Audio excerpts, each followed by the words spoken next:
আসসালামু আলাইকুম। আমি ডাক্তার আখির। আজ আমরা কথা বলবো হিট স্ট্রোক নিয়ে। আপনারা সবাই জানেন গত কয়েকদিন ধরে বেশ গরম পড়েছে। এই গরমের মধ্যে মানুষের কিন্তু হুটহাট সমস্যা লেগেই আছে এবং গরমের কারণে যতগুলো মারাত্মক অসুবিধা হতে পারে এর মধ্যে অন্যতম হলো হিট স্ট্রোক। প্রথমেই আমরা জানবো কাদের মধ্যে এই হিট স্ট্রোক হওয়ার পসিবিলিটি বা সম্ভাবনা বেশি। সাধারণত বাচ্চা বা বুড়া বয়সের যারা আছেন এদের এই হিট স্ট্রোক হওয়ার সম্ভাবনা বেশি, কারণ মানুষের মস্তিষ্কে হাইপোথ্যালামাস নামে একটা বিশেষ অঙ্গ থাকে। সেটির কাজ হচ্ছে তাপমাত্রা রেগুলেট করা। এটি যদি কোনোভাবে ঠিকভাবে কাজ না করতে পারে তখন এই হিট স্ট্রোক হয়। তাহলে কিভাবে বুঝবেন হিট স্ট্রোক হয়েছে? হিট স্ট্রোক হলে সে অসংলগ্ন বা এলোমেলো কথাবার্তা বলতে পারে, ফিট হয়ে যেতে পারে, অজ্ঞান হয়ে যেতে পারে, গায়ের তাপমাত্রা অনেক বেড়ে যেতে পারে, যেমন 104 ডিগ্রি ফারেনহাইট থেকে 106 ডিগ্রি ফারেনহাইট হতে পারে। গায়ের ঘাম হওয়াটা বন্ধ হয়ে যেতে পারে, এমনকি রোগীর মৃত্যুও ঘটতে পারে। এটি একটি ইমার্জেন্সি কন্ডিশন এবং এটি হবার সাথে সাথে কারোর মধ্যে এই লক্ষণ দেখা গেলে দ্রুত ব্যবস্থা নিতে হবে। এবারে আমরা জানবো কি ব্যবস্থা নিতে হবে। হিট স্ট্রোক হলে সাথে সাথে ওই ব্যক্তিকে ছায়াযুক্ত স্থানে বা শীতল স্থানে নিয়ে যেতে হবে।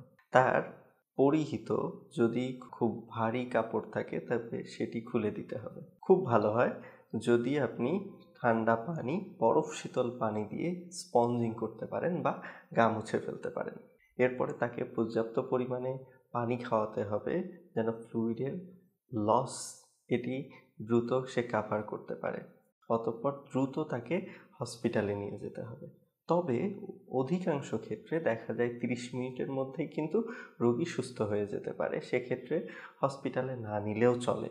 এবারে আমরা জানবো কিভাবে আমরা এই হিট স্ট্রোক প্রতিরোধ করতে পারি। তবে প্রতিরোধ জানতে হলে আমাদেরকে আগে বুঝতে হবে হিট স্ট্রোকের কারণ কি। হিট স্ট্রোকের কারণ হচ্ছে গরমের মধ্যে আপনি গরম তাপমাত্রায় যদি বাইরে বের হন বা অত্যধিক গরম যেটি আপনার শরীরের তাপমাত্রা কন্ট্রোল সেন্টার হাইপোথ্যালামাস নিয়ন্ত্রণ করতে পারছে না সেটিতে এক্সপোজ হওয়া।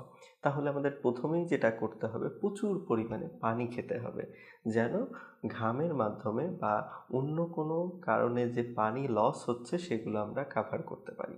এরপরে সাধারণত দুপুরে বা যে টাইমগুলোতে গরম বেশি, সূর্যের তাপমাত্রা সরাসরি পড়ে সেই সময়গুলোতে বাড়িতে বা অফিসে অবস্থান করা এবং বাড়ির বাইরে না যাওয়া। যদি এমন হয় আপনার ঘরের তাপমাত্রা বাইরে থেকে কম তাহলে আপনার ঘরেই অবস্থান করা। এরপরে যদি আপনি বাইরে যেতেই হয় সেক্ষেত্রে ছাতা ব্যবহার করতে পারেন। এই গরমের মধ্যে উচ্চ মশলাযুক্ত খাবার, প্রোটিনযুক্ত খাবার না খেয়ে ফলমূল, শাকসবজি এগুলো খেলে আপনার হিট স্ট্রোক হবার ঝুঁকি কমে যাবে। তবে তারপরেও হিট স্ট্রোক হতে পারে। যদি হয় তৎক্ষণাৎ আপনারা আমার বলা যে ম্যানেজমেন্ট এটি ফলো করার চেষ্টা করবেন। তাতেও যদি ঠিক না হয় নিকটস্থ হাসপাতালে বা রেজিস্টার্ড চিকিৎসকের কাছে নেবেন। ধন্যবাদ সবাইকে।